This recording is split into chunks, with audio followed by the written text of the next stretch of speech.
अभी BSNL ने 249 rupees का एक प्लान लॉन्च किया है जिसमें BSNL BSNL के हेड ऑफिस के ठीक बगल में हूँ और नमस्कार दोस्तों, क्या है BSNL के बर्बाद होने का कारण? क्या BSNL दोबारा नंबर 1 सिम बन सकती है या नहीं? अगर हाँ तो कैसे? चलो इस वीडियो में डिटेल में जानते हैं BSNL के बारे में।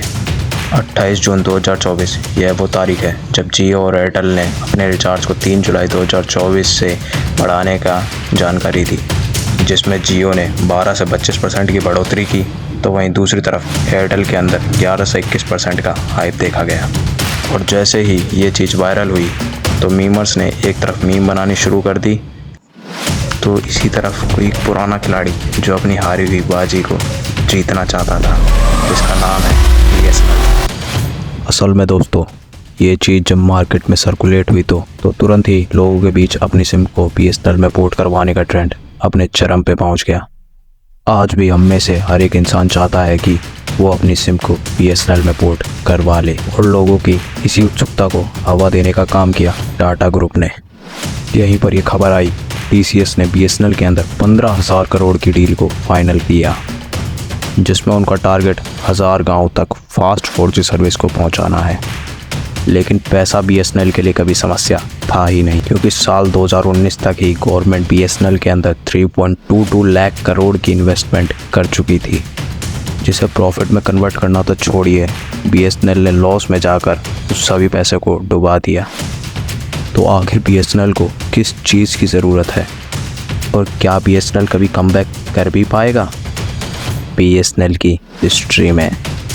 तो दोस्तों, BSNL को कंपनीज एक्ट 1956 के अंडर सेक्शन 617 के तहत 15 सितंबर 2000 को इस रजिस्ट्रेशन नंबर के साथ फॉर्म किया गया। असल में द गार्जियन में पब्लिश हुए एक इंटरव्यू BSNL के सीनियर ऑफिशियल ने ये खुद बताया कि BSNL के फेल होने का कारण खुद गवर्नमेंट का इंटरवेंशन था। BSNL एक स्टेट ओन एंटरप्राइज है, इसलिए BSNL के पास खुद कोई डिसीजन लेने की छूट नहीं है। तो इसीलिए मार्केट को चेक करने के लिए जो डिसीजन खुद लेने चाहिए और एकदम से लेने चाहिए, वो डिसीजन भी महीनों तक डिपार्टमेंट की फाइल में धूल खाते रहते हैं। और सिर्फ यही नहीं, क्योंकि ये डिपार्टमेंट गवर्नमेंट ऑफ इंडिया के अंडर आता है, तो अक्सर इस डिपार्टमेंट को पॉलिटिकल इंटरेस्ट और इंटरवेंशन का सामना करना पड़ता है, जिसके कारण ये डिपार्टमेंट डिसीजन लेने में सबसे पीछे रह जाता। और इन सब के अलावा BSNL के अंदर जो सबसे बड़ी समस्या है वो है अनसर्टेन मैनेजमेंट। फॉर एग्ज़ाम्पल, आज के समय में हमारे देश भारत में जितनी भी प्राइवेट कंपनी मौजूद हैं, उसमें जब भी किसी हायर अथॉरिटी या इंजीनियर को हायर किया जाता है तो कहीं ना कहीं उसकी एजुकेशन से ज़्यादा उसकी स्किल को प्राइवेटाइज करके उसे जॉब दी जाती है, जिसके चलते वो ना कि नई टेक्नोलॉजी को समझते हैं, बल्कि वो उससे क्रिएट होने वाली समस्याओं को जल्द से जल्द सॉल्व करके लोगों तक बेहतर सर्विस पहुंचाते हैं। लेकिन वही बात BSNL की जाए तो BSNL में आज भी किसी ऊंची पोस्ट पर जॉब लेने के लिए आपको ट्रेडिशनल एक रिटन एग्ज़ाम देना होता है।